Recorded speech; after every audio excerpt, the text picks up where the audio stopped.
जय शिवराय. गिरणी कामगारांची आता पात्रता ही जी काय शासनाने लावलेली आहे, पात्रता अपात्रता, हा विनाकारण गिरणी कामगारांच्या घरांची संख्या कमी करण्यासाठी हे सगळा खेळ चालू आहे. 2010 मध्ये सप्टेंबर महिन्यात गिरणी कामगार कल्याणकारी संघाचे स्वर्गीय श्री किशोरजी देशपांडे, कार्याध्यक्ष राणे व सरचिटणीस हेमंत राऊळ यांनी सप्टेंबर महिन्यात एक गौतम चतुर्थी असताना म्हाडाचे मुख्य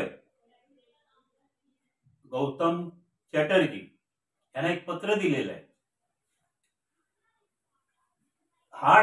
गिरणी कामगारांची पात्रता ही सगळी शासनाकडेच आहे. कामगार विमा योजनेमध्ये त्याची वर्गणी गेलेली आहे. गिरणी कामगार कामाला राहिला की तिसऱ्या महिन्यात गिरणी कामगार विमा योजनेची वर्गणी कापायला सुरुवात व्हायची. त्यानंतर त्याच वर्षात प्रॉव्हिडंट फंड कापायला सुरुवात व्हायची. प्रॉव्हिडंट फंडाकडे रेकॉर्ड आहे, कामगार विमा योजनेकडे रेकॉर्ड आहे, व गिरणी मालकांकडे रेकॉर्ड आहे. हा त्यांनीच पाहायचा आहे कोण पात्र आहे किंवा अपात्र आहे, कोणाची वर्गणी किती आली, किती सालापासून किती सालापर्यंत आली, हे त्यांनीच ठरवायचं आहे. आणि तो डाटा प्रसिद्ध करा ना तुम्ही. ते का नाही करत? पात्र अपात्र हा घोळ कशासाठी लावलेला आहे? हे म्हाडा व गिरणी मालक संघटना, मिल ओनर्स असोसिएशन, या लोकांचं संगतमत आहे. आणि त्याला हे आपले नेते मंडळी, महाराष्ट्र शासन नुसतं माना हलवते. तर त्यांच्याकडून घ्या ना सगळा रेकॉर्ड. म्हणूनच किशोरजी देशपांडे यांनी पत्र दिलेलं आहे. हा संपूर्ण गिरणी कामगारांचा वर्गणी, म्हणजे गिरणी कामगार किती सालापासून किती सालापर्यंत काम केलं, हा सगळ्या शासनाकडेच आहे. शासनातून यांच्याकडून घ्यावा. आधी पीएफ प्रॉव्हिडंट फंडाच्या ऑफिसमध्ये आधी काम मी आणलेलं आहे.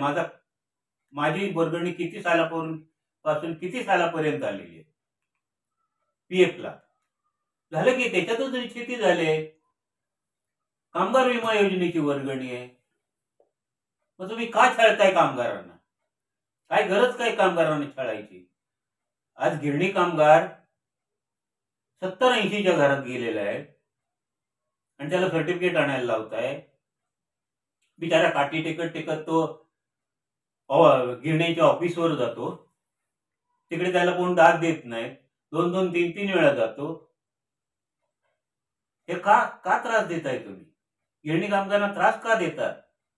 आणि परत म्हाडा त्याला मेसेज देणार की तुम्ही अपात्र झाले. त्या बसला का ते? एवढे वर्ष काम करून, 38 वर्ष काम करून पण त्यांना अपात्र केलंय. म्हणजे काय शासनाचं धोरण तरी काय आहे? एक तर प्रत्येक सर्व पक्षाचे मुख्यमंत्री झालेले आहेत, सर्व पक्षाच्या मुख्यमंत्र्यांनी मुंबईत राज्य केलेलं आहे. एकालाही सुचलं नाही का? म्हणून अंत पाहत आहे. गिरणी कामगारांची पात्रता ही आत्ताच जे काय आणखीन फॉर्म भरणारे आहेत, 1 लाख राहिलेले आहेत. 1.5 लाख फॉर्म भरले गेलेले आहेत. 1 लाख अजून शिल्लक आहे. फॉर्म ज्यांना ते मिळाले नाहीत, वंचित राहिलेले आहेत फॉर्म पासून, त्यांना कळलं नाही, गावोगावी होते, त्यांच्याकडे काही पुरावेच नाहीत. आता कुठून आणणार पुरावे ते? 30-30 वर्ष झाली, 40 वर्ष झाली, तो कामगार पुरावा कुठून आणणार? 2005 साली मुंबईत गिरणी कामगार हा बैठ्या जाळीत किंवा झोपडपट्टीत राहणारा, 2005 साली महाप्रलय आला मुंबईत, त्यावेळेला काय राहिलं मुंबई गिरणी कामगारांकडे? का तुम्ही त्यांच्या मागे लागलाय?